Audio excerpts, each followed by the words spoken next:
हमारे एडवोकेट जो पूरे देश से लोग जानना चाहते हैं कि हमारे एडवोकेट कौन हैं और उनका अगला अब कौन सा पहल होगा। तो आज हम अपने कचहरी आए हैं वाराणसी जनपद के, और ये चौकी है। हमारे एडवोकेट जी श्री गोपाल कृष्ण जी हैं, ये आपके समक्ष हैं, और उनके सहयोगी अधिवक्ता साथी श्री अरविंद यादव जी हैं, और ये भी यहीं पर हैं। तो कल हमारा बेल खारिज हो गया है निचली अदालत में, और पूरे देश के लोग, पूरे मीडिया के साथी और पूरे समाजवादी साथी ये जानना चाहते थे कि इस केस में अब आगे क्या होगा। तो हम चाहते हैं कि हमारे एडवोकेट साहब श्री गोपाल कृष्ण जी अब इसकी प्रक्रिया आगे की क्या होगी वो स्वयं बताएंगे और आप लोगों के संज्ञान में लेंगे। हरीश मिश्रा जी का अग्रिम जमानत प्रार्थना पत्र हम लोगों के द्वारा प्रस्तुत किया गया था सेशन न्यायालय में, और ऑनरेबल स्पेशल जज एंटी करप्शन 4 के द्वारा कल हरीश मिश्रा की अग्रिम जमानत प्रार्थना पत्र को निरस्त कर दिया गया। हरीश मिश्रा जी का अग्रिम जमानत प्रार्थना पत्र 299 BNSS और 67 IT एक्ट के अंतर्गत था। ये दोनों धाराएं नॉन बेलेबल धाराएं हैं। इस आधार पे कोर्ट ने ये माना कि चूँकि ये नॉन बेलेबल धाराएं हैं, इसलिए इसमें फ़िलहाल जमानत का कोई आधार पर्याप्त वो नहीं समझते हैं, इसलिए उन्होंने जमानत को निरस्त किया।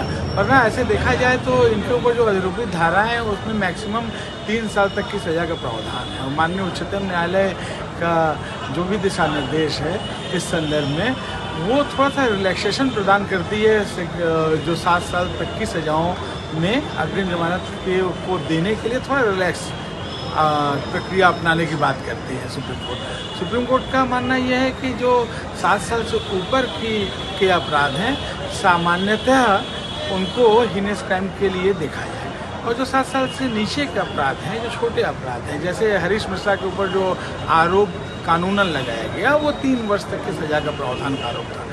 FIR भी आप देखें तो FIR में ऐसा कोई कंटेंट नहीं है कि कौन से सोशल मीडिया प्लेटफॉर्म पे कौन सी बात कही गई। 67 IT एक्ट लगा दिया, उसमें सीधा सीधा होना चाहिए कि स्पेसिफिक होना चाहिए कि कौन सा सोशल मीडिया प्लेटफॉर्म था, कौन सा वक्तव्य था जिससे धार्मिक भावनाएं आहत हो गई। ऐसा कोई वक्तव्य भी नहीं है FIR में कि हरीश मिश्रा ने ऐसा कौन सा वक्तव्य दे दिया। FIR पूरी तरह से साइलेंट है इस मामले में। ये केस पूरी तरह से एंटीसिपेटरी बेल का था, लेकिन तथ्यों के आधार पर कोर्ट ने जो भी पाया, ये कोर्ट की अपनी समझदारी हो सकती है, डिस्क्रिशनरी पावर है कोर्ट का कि वो किसको अग्रिम जमानत दे या किसको न दे। तो तथ्यों पर जाए बगैर कोर्ट ने इनको इस केस को हरीश मिश्रा के लिए उपयुक्त नहीं माना अग्रिम जमानत के लिए। अब हम इस फैसले के बाद उच्चतम न्यायालय का रुख करेंगे। उच्च न्यायालय इलाहाबाद जाएंगे हम हाईकोर्ट में, माननीय हाईकोर्ट के समक्ष अपनी याचिका रखेंगे और निवेदन करेंगे कि हरीश मिश्रा को वहाँ से अग्रिम जमानत प्रार्थना पत्र उनका स्वीकार हो, अग्रिम जमानत प्राप्त हो। वकील साहब, पूरे देश से लोग जानना चाहते हैं कि ये जो जमानत निरस्त की है अदालत ने, इसमें अभियोजन का पक्ष क्या था और संबंधित थाने ने क्या रिपोर्ट पेश की? अभियोजन का कहना ये था कि जो इसमें हरीश मिश्रा है उन्होंने कई महीने पहले कुछ ऐसा वक्तव्य बोला था जिससे वादी मुकदमा की धार्मिक भावना आहत होने का एक अभियोजन है इनके ऊपर। अब कौन सा वक्तव्य बोला था स्पेसिफिक ये कहीं पे लिखा नहीं था FIR में। एक जो बात आई वो केसी रामभद्राचार्य के विरुद्ध कोई ऐसी बात कहने की बात आई थी। उन बातों की जब आप गहराई में जाएंगे, कानूनी दृष्टिकोण पर देखेंगे, अभी तो ये ट्रायल नहीं था, बेल का स्टेज था खैर, लेकिन जो भी वक्तव्य बोला गया था वो कहीं से भी जो अभियोजन ने प्रस्तुत किया कागजातों के आधार पर, उसमें कहीं से भी ऐसी कोई चीज़ नहीं थी जिससे किसी एक व्यक्ति की धार्मिक भावना आहत हो। ये केवल राजनीतिक लाभ लेने के लिए किस खास राजनीतिक दल के लोगों द्वारा अपने विरुद्ध उठने वाली किसी भी आवाज़ को दबाने के क्रम में ये एक FIR लिखित की गई थी। ये प्रथम दृष्टया देखने से लगता है, तो डॉक्यूमेंट देखने से लगता है। एक आशंका और भी है देशवासियों को और खास करके उत्तर प्रदेश के लोगों को, बनारस के लोगों को, कि क्या इस मामले में संबंधित थाना सिगरा जहां मुकदमा पंजीकृत किया गया है, क्या इस मामले में बनारस वाले मिश्रा जी की गिरफ्तारी थाना कर सकता है? अब की बात नहीं, FIR पंजीकृत होने के बाद ही वो कर सकता था, आज भी कर सकता है। जो धाराएं हैं वो नॉन बेलेबल है।